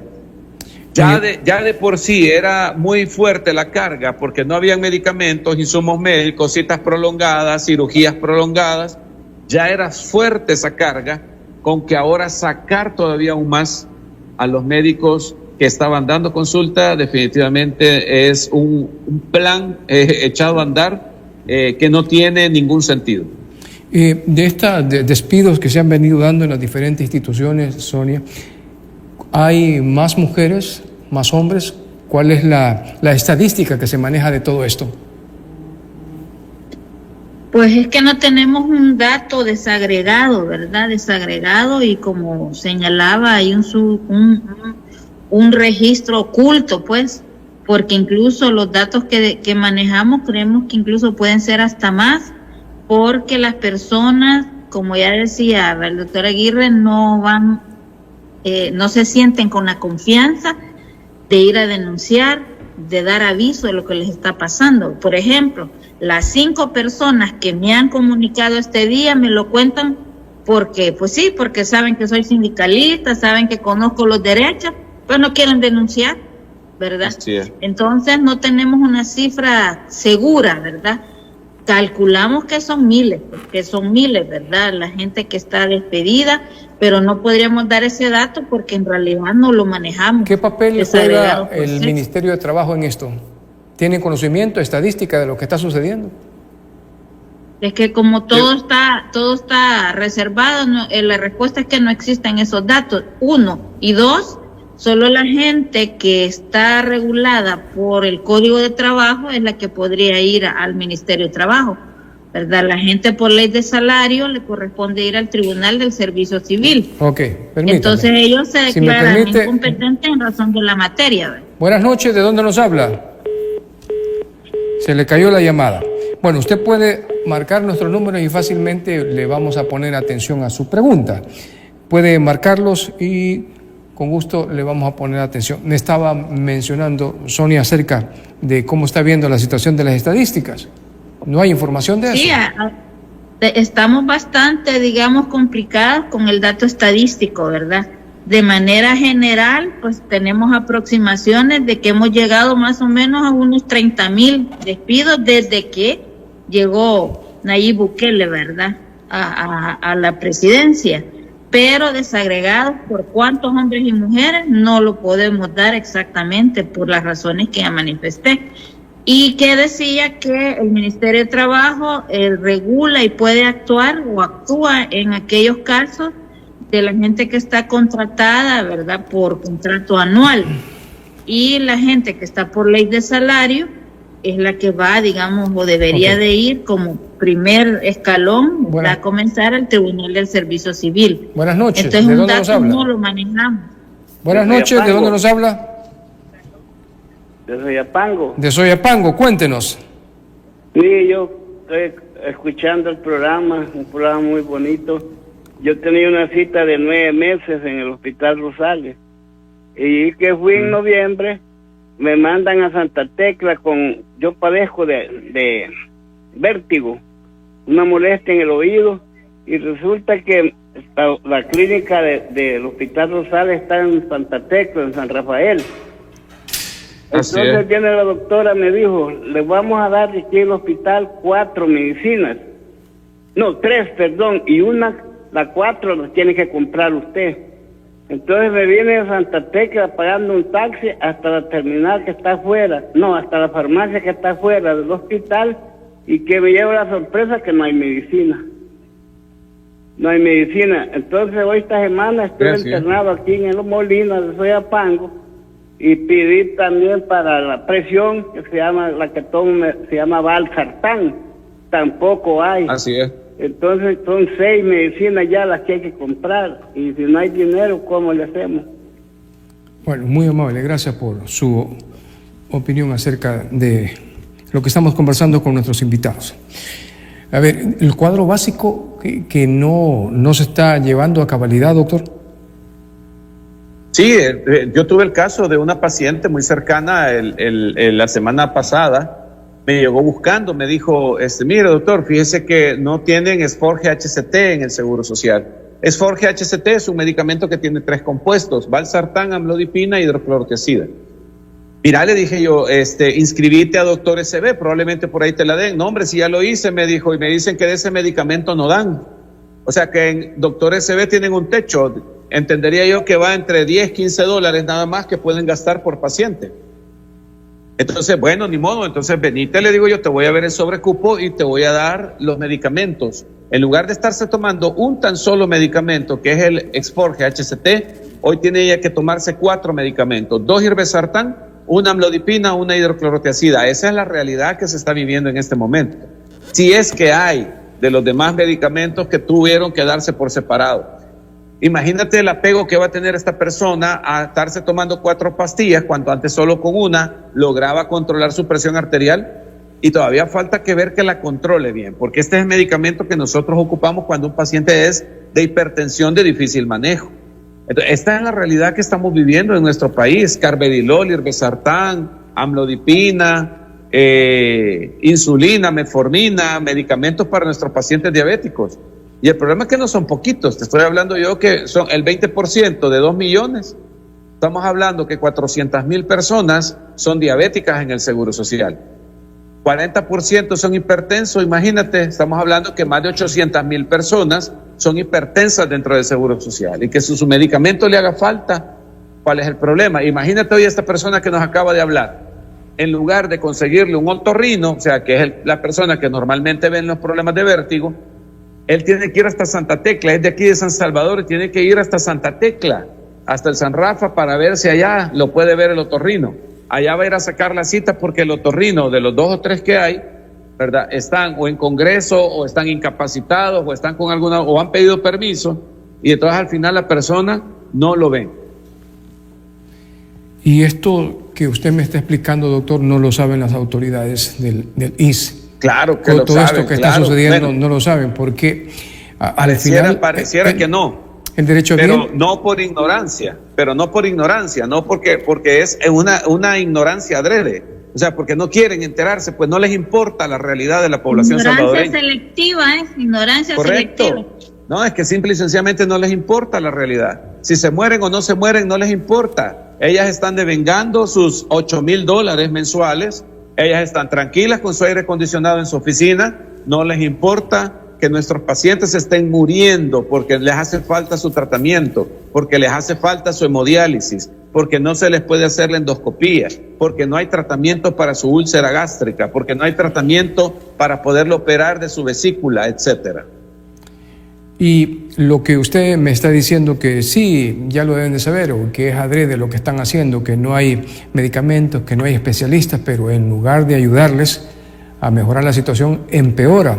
Y dice aquí, pero ya el otro año, estamos a pocos días de comenzar ya el próximo 2026, son un año preelectoral. ¿Cómo se va a ver la situación ahora, después de lo que está sucediendo? Sonia. Bueno, yo a la población le digo cada vez que tenga oportunidad que pueblo no prohibido olvidar, porque esta es una traición a la población, no tiene otro nombre, ¿verdad? Porque se han privilegiado sectores ricos, sectores económicos poderosos, ¿verdad? Y digamos que si ingresara, pues esa inversión que la que tanto hablan, ingresara y se tradujera en precisamente fortalecer esas áreas sensibles como son salud, educación y otras, ¿verdad? Pues no se está haciendo. Entonces, es difícil de creer ese discurso oficialista de que somos un país con las grandes inversiones, que estamos bien económicamente, pero lo que la población está diciendo es otra cosa, ¿verdad?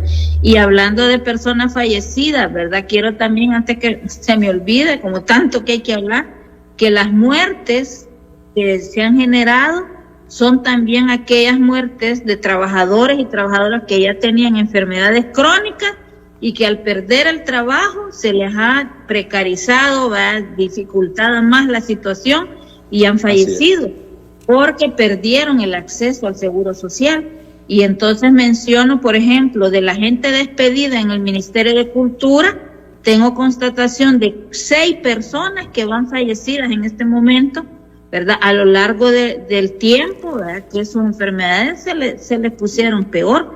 ¿Quién paga esas muertes? ¿Dónde están documentadas esas muertes? Pues sí, por una enfermedad, pero ¿a causa de qué? 2 cosas, la pérdida del empleo y la falta de atención y medicina oportuna, ¿verdad? Porque las personas se pusieron mal y ya no tuvieron la misma calidad de atención. Buenas noches. Entonces, solo 6 estoy contando de un ministerio, ¿verdad? Buenas noches, ¿de dónde nos habla?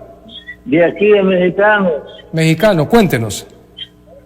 Mire, yo realmente, de aquí de Mexicano, yo soy un derechohabiente del Seguro Social. Voy a Sacamil. Yo voy a Sacamil. Sí. Y a mí nunca me han negado las medicinas. Bájele volumen a su televisor. Aquí en la casa. Bájele volumen a su televisor y hable fluidamente porque no vamos a estar hablando por partes. Ok, está bien. Bájele volumen y cuéntenos su historia. Ahorita ya estoy. Vaya, cuéntenos. Yo soy derechohabiente del Seguro Social de Sacamil. Sí. Y dudo a veces de las palabras que están diciendo las 2 personas que están ahorita entrevistadas. Porque a mí me traen la medicina aquí y nunca me han fallado con mis 5 medicinas que me dan. Soy diabético y tengo la presión alta. Y mis medicinas siempre están a la hora. Se lo llegan a dejar me parece que... ¿Se le llegan a dejar a su casa la medicina? Sí, hasta aquí me la vienen a dejar a la casa. Ok, gracias, muy amable. Qué bueno, qué bueno. Pero eso es lo que se tenía con anterioridad. Años anteriores, hace años que llegaban a dejarle el medicamento, pero me habían dicho que eso ya no lo estaban haciendo. ¿Cómo es eso, doctor? No, está respondiendo él. Gracias a Dios es el del 60% de las personas que tienen cobertura de atención en salud. El 40% restante, como el señor que habló al principio, que de 4 medicamentos que le dejaron, solo 1 le pudieron dar porque todo lo demás no había, ese es el 40% que se queda afuera de atención de todo el sistema de salud. 40% de la población salvadoreña, ese 1.800.000 salvadoreños que quedan afuera de la atención es por el que estamos abogando nosotros. El 60% lo tiene medianamente aceptable, entendería yo, y que por eso no habría alguna queja. Pero estamos hablando de ese 40% que la población no tiene acceso alguno. Consulta, se automedica, consulta con el dependiente de farmacia, consulta con la mamá o con la abuelita para ver qué remedio casero puede utilizar, o consulta médicos brujos o chamanes. Decía Sonia, disculpe que le interrumpí. Que estaba hablando de las personas fallecidas que laboraban con enfermedades crónicas, tenían su tratamiento y la tenían, digamos, más o menos controlada, ¿verdad? Pero que al ser despedidos, sus enfermedades se complicaron, ya no tuvieron acceso al seguro social. ¿Quién paga esas muertes? Y me acabo de recordar que tengo conocimiento, hasta con fotos me las mandaron en ciertas ocasiones, ¿verdad? 6 personas, 6 compañeros trabajadores que fallecieron después de ser, a lo largo del tiempo, después de perder sus empleos en el Ministerio de Cultura. Esos son un pequeño dato. Ahora imagínense si sacáramos el dato general de todos los miles de despidos, cuántas personas han fallecido, ¿verdad? Entonces las muertes no solo son, ¿verdad?, de esa forma que hemos estado hablando, ni solo por el régimen, sino que también producto del despido y la falta de atención oportuna ante enfermedades crónicas. Cuando se está hablando de esta situación y le llaman las nuevas enfermedades, ¿verdad?, hipertenso, se le sube la presión y dicen no es el impacto que ha tenido porque hubo una noticia que le provocó este tipo de emoción en su cuerpo. Entonces, con esto que está sucediendo, la gente que labora en las diferentes instituciones está pensando en que posiblemente mañana le llega la carta y que le dicen, bueno, o le hablan y le dicen que hasta aquí llegue, pues esa situación impacta y le genera problemas en su salud, porque se preocupa, porque cómo va a ser de la noche a la mañana conseguir un trabajo y para llevar alimento a la mesa de su casa. Esta situación que están pasando las familias que están siendo despedidas en esta época de Navidad y Año Nuevo es como que le genera otro problema y otra enfermedad más por la cuestión de lo que se menciona constantemente, que se le sube la presión, se le baja la... Bueno, este tipo de situaciones que usted lo puede explicar bien, doctor. Sí, claro que sí. Pero mira, Mario, el punto aquí... No, porque eso lo sufre cualquier salvadoreño que es despedido de su trabajo, ya sea privado, ya sea de cualquier otra área, lo sufre también. Él también es hipertenso, vive estrés, se preocupa por su familia. El problema no es el hecho de que tengamos un privilegio arriba o abajo del resto de la población. Nadie está abogando aquí por tener un privilegio mayor, por tener un puesto arriba que la población promedio, en ningún momento. Lo que estamos hablando aquí es la falta de planificación, porque están quitando personal sensible, que te quiten enfermeras, que te quiten camilleros, auxiliares de servicio. Vaya, vámonos a la traducción, como mencionaba Sonia también, en las otras áreas. El problema es la falta de planificación que tiene la autoridad. Ese es el punto principal. El punto es que saben que necesitan de los trabajadores, pero los están sacando. Y, por ejemplo, en el caso de salud, están beneficiando a las empresas. Entonces, al final, el dinero está escapando para la empresa privada, que no sería malo si tuviéramos nosotros una adecuada planificación institucional y se respetara el derecho que tiene la gente de poder tener un seguro social, un ministerio de salud que le responda. Pero el problema es que están despidiendo sin ningún tipo de planificación a nivel institucional, a nivel del sistema de salud, a nivel gubernamental, para darle y entregarle el negocio privado. Y entonces solo es encarecer más aún, por ejemplo, en este caso, el sistema de salud. Entonces, ¿y esto por qué debe de preocupar? Porque cada vez que la persona compra su canasta básica, arroz, frijoles, tortilla, pan, compra tomate, cebolla, chile verde, compra su canasta básica, ahí está pagando ella por su salud. Ahí está pagando. Entonces, ¿cuál es el punto de la administración? Que sepa administrar, que aquello que le iba a costar $10, por la adecuada administración le cueste $1, y esos $9 restantes los pueda invertir en otra actividad social para la población salvadoreña. El problema es que aquí le estamos comprando a $10 medicamento que si de forma institucional lo compráramos costara $1 o menos. Entonces ese es el punto al final, no se está haciendo adecuada administración. En este momento que el país de cada dólar ya debe 90 centavos, imagínate en el problema que estamos. Entonces al final vamos a tener una salud cara, vamos a tener una educación cara y vamos a terminar cuando queramos conseguir justicia, porque no me gusta la salud como me la ha atendido y no me gusta la educación, voy a tener que esperar el doble todavía para que me sea atendido en un juzgado o me sea tomada mi justicia en mano. Y ese es el problema. Esto es lo del seguro. Y en la red de salud pública, ¿cómo está la situación, Sonia? Es parecido, es muy parecido, ¿verdad? Y quizás las peores vulneraciones de derechos laborales, creo yo que han ocurrido en el sector salud, ¿verdad? Así es. Conozco en el Ministerio de Salud, conozco de fuente fidedigna, ¿verdad? Pero por seguridad de las personas no puedo mencionar los nombres, que a trabajadores de ciertos hospitales se les ha encerrado, se les ha quitado, se les ha revisado su teléfono, se les ha amenazado, ¿verdad? Para evitar que salga la información de esto que estamos hablando, ¿verdad? De la carencia, de la mala atención, de los despidos arbitrarios y ilegales, entonces, y del, digamos, favoritismo, amiguismo político, partidario que se da a ciertos niveles de jefatura. Entonces, esto es muy parecido, ¿verdad? Y el sistema de salud público todavía es más precario, ¿verdad? Que el seguro social.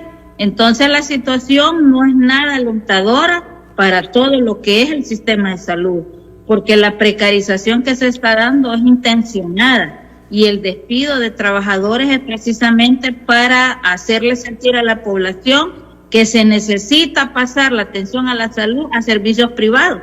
Es que ese es el punto, ¿verdad? Y se están llevando de encuentro, ¿verdad?, la clase trabajadora. Lo que doctor hablaba era en materia, digamos, el último comentario, en materia administrativa de planificación, pero del enfoque de derechos, por ejemplo, los derechos sociales dentro del cual está el trabajo y la salud deben ser progresivos. Sí. Es decir, que cada vez van siendo mejor los salarios, van siendo mejor las condiciones laborales, va siendo mejor la atención a la salud, pero aquí vamos para atrás como el cangrejo, ¿ves? O sea, vamos hacia atrás en una regresividad y no en una progresividad, entonces eso contradice la doctrina de derechos humanos. Entonces, cuando una persona pierde el trabajo, no solo afecta a la salud, afecta todas sus condiciones de vida y entre esas, la salud mental, a la cual el sistema de salud no le está dando la debida importancia. Por eso aparecen el montón de casos, supuestamente, ¿verdad? Digo supuestamente porque ahora uno ya no sabe si le dicen la verdad. Ese montón de gente joven que está perdiendo la vida, ¿verdad? Que se suicida, pues, porque el panorama es desalentador. Y entonces las cargas que sufren las mujeres, por ejemplo, que son jefas de hogar, madres solteras, el cambio radical de estilos de vida. Me acuerdo muy bien de oír a dos compañeras en el ISDEM, una de ellas llorando que le estaba contando a la otra que iba a tener que sacar, ¿verdad? Porque ya veía inminente el despido, iba a tener que sacar a su hijita del colegio donde la tenía, le iba a tener que llevar a una escuela pública, ¿verdad? Porque ya no iba a tener el recurso para poder pagar lo que significa educación, ya no le iba a poder pagar las clases de baile tampoco, y se podría decir que eso es un lujo. No, son accesos que permiten el desarrollo de la niñez, ¿verdad? Que todo el mundo lo debería de tener, ¿verdad? Entonces, la progresividad de los derechos se va perdiendo, los derechos sociales, y estamos frente a un manejo regresivo, es decir, y en todo sentido, los derechos de las mujeres hemos regresado hace como 30 años, que las mujeres no tenían a dónde ir y que las instituciones no las protegían. Voy a terminar con eso porque prácticamente el tiempo se nos ha ido, pero quiero que ustedes me expliquen en breve esta situación. Y estos magistrados, tanto del Tribunal Supremo Electoral como también de la Corte Suprema de Justicia, tienen un privilegio de tener servicios privados de salud con un presupuesto exclusivo, y la pregunta que se hace en las redes, ¿por qué no utilizan esa aplicación que dijo el presidente de la República, sino que tienen esos servicios privados con una cantidad de dinero y un seguro privado de salud? En breve, doctor. Correcto, si es que ese es el punto que nosotros estamos alegando nosotros no estamos defendiendo ningún tipo de privilegio, simple y sencillamente el deber ser, la justicia laboral. Pero imagínate en este caso ellos con sendos seguros médicos. ¿Por qué no utilizan el seguro social, pues? ¿Por qué no utilizan el Ministerio de Salud del primer mundo que tienen? Entonces es mentira todo lo que ellos han estado hablando. ¿Por qué no utilizan doctor SB para prevenir las enfermedades? Que para eso sirve telemedicina. Entonces es una mentira absoluta. Desde los diputados, ministros y todas estas personas que están en órganos de gobierno utilizando seguros privados para atenderse. Ahí es donde puede ver la población quién realmente está del lado de la población y quién realmente no la quiere y quién realmente no lucha por ella, sino solamente por mantener sus privilegios. Bueno, les agradezco que haya estado con nosotros. El tiempo se nos ha terminado. Sonia, ¿quería decir algo? Un minuto, por lo menos. Sí, que esas son relaciones de poder político, ¿verdad? Relaciones de poder en razón del cargo, y son privilegios que ellos justifican por su cargo cuando son igual que todo mundo. Entonces deberían hacer uso de los servicios públicos. Bueno, gracias por habernos... Ahí está el pisto, ahí se fuga el pisto. Bueno, gracias por habernos acompañado, nuestros invitados. Gracias también porque a usted. Se nos está terminando el año, quiero a ustedes, tal vez no es oportuno por la misma situación que está pasando, pero agradezco a los que siempre han acompañado este programa. Deseo que pasen una feliz Navidad y que el año venidero sea mejor. Sonia, buenas noches, y doctor, buenas noches. Gracias. Muy buenas noches, gusto estar con ustedes. Cuídense. Gracias, muy amable. Estuvo con nosotros nuestros invitados. ¿Querían despedirse, Sonia? Sí. Difícil decir, ¿verdad? Para mucha gente feliz Navidad, pues, ¿verdad? Porque no hay nada para mucha gente que celebrar, pero decirles, y el mensaje siempre es que nos organicemos. Las mujeres somos mayoría y tenemos que luchar por nuestros derechos de nuestros compañeros y de nuestra familia. Así es que adelante, perdamos el miedo, por favor, porque con miedo o sin miedo nos están robando todo, todo lo que tenemos. ¿El doctor se encuentra, el doctor, o ya cerró? Se fue. Gracias al doctor Rafael Aguirre, secretario general de Simetriz, y Sonia Viñeta, Unión Nacional para la Defensa de la Clase Trabajadora. Será hasta la próxima. Pasen buenas noches. Controversia, programa de opinión, con análisis de la realidad nacional.